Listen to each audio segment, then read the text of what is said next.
नमस्कार साथियों। आज हम लोग क्लास 10th का हिंदी ऑब्जेक्टिव करेंगे बीबीआई, जो आप लोग को बिहार बोर्ड 2024 के लिए अति महत्वपूर्ण होंगे।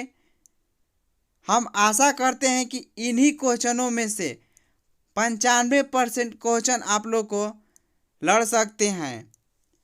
तो आपका पहला प्रश्न है, श्रम विभाजन और जाति प्रथा पाठ के लेखक कौन है? श्रम विभाजन और जाति प्रथा पाठ के लेखक बाबा साहेब भीमराव अंबेडकर जी द्वारा लिखी गई है, रची गई है। तो आपका option number B, Baba Saheb Bhimrao Ambedkar. अगला प्रश्न, डॉक्टर अंबेडकर के पिता का क्या नाम था? तो डॉक्टर अंबेडकर के पिता का नाम रामजी सकपाल था। आपका option number B, Ramji Sakpal. अगला प्रश्न, आधुनिक सभ्य समाज कार्यकुशलता के लिए किसे आवश्यक मानता है? तो आधुनिक सभ्य समाज कार्यकुशलता के लिए श्रम विभाजन को आवश्यक मानता है। तो आपका ऑप्शन नंबर ए, श्रम विभाजन। कार्यकुशलता के लिए समाज आवश्यक श्रम विभाजन को मानता है।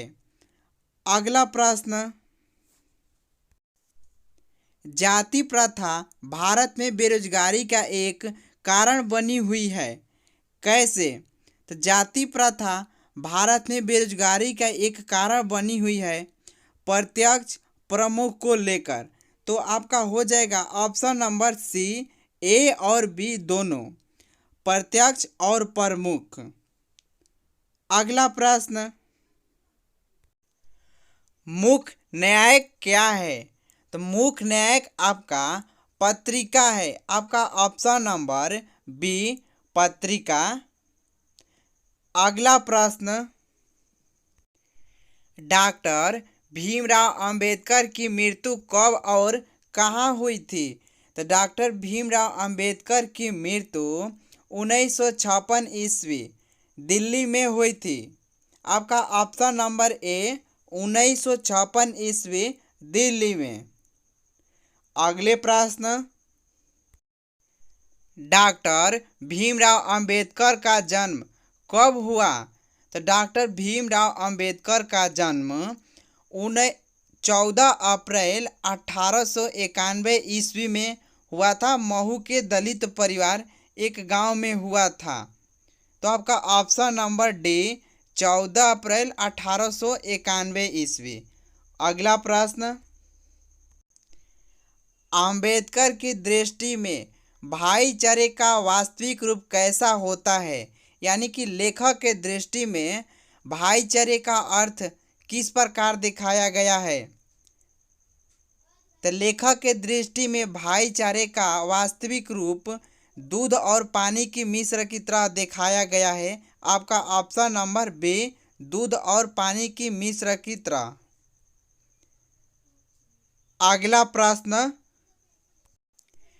भारतीय संविधान के निर्माण में महत्वपूर्ण भूमिका किसकी है? तो भारतीय संविधान में निर्माण की महत्वपूर्ण भूमिका भीमराव अंबेडकर जी की है। जो आपका option number A, Bhimrao Ambedkar. अगला प्रश्न, सभ्य समाज की आवश्यकता है। सभ्य समाज की आवश्यकता श्रम विभाजन को लेकर है। तो आपका ऑप्शन नंबर बी, श्रम विभाजन। अगला प्रश्न, प्राथमिक शिक्षा प्राप्त करने के बाद अंबेडकर उच्च शिक्षा प्राप्त करने के लिए कहाँ गए? तो प्राथमिक शिक्षा प्राप्त करने के बाद लेखक उच्च शिक्षा प्राप्त करने के लिए वो न्यूयॉर्क चले गए। आपका ऑप्शन नंबर सी, न्यूयॉर्क। अगला प्रश्न, अंबेडकर चिंतन और रचनात्मक के लिए प्रेरक व्यक्ति थे। तो अंबेडकर जी के चिंतन और रचनात्मक के लिए प्रेरक व्यक्ति बुद्ध थे, कबीर थे, ज्योतिबा फुले थे। इन तीनों लोग उनके प्रेरक व्यक्ति थे। तो यानी कि इसका हो जाएगा इनमें से सभी। आपका ऑप्शन नंबर डी, इनमें से सभी। अगला प्रश्न, जाति पाति तोड़क मंडल भाषण लाहौर में कब हुआ? तो जाति पाति तोड़क मंडल भाषण लाहौर में 1936 ईस्वी में हुई थी। तो आपका ऑप्शन नंबर सी 1936 ईस्वी। अगला प्रश्न, श्रम विभाजन और जाति प्रथा क्या है? तो श्रम विभाजन और जाति प्रथा एक निबंध है। आपका ऑप्शन नंबर सी निबंध।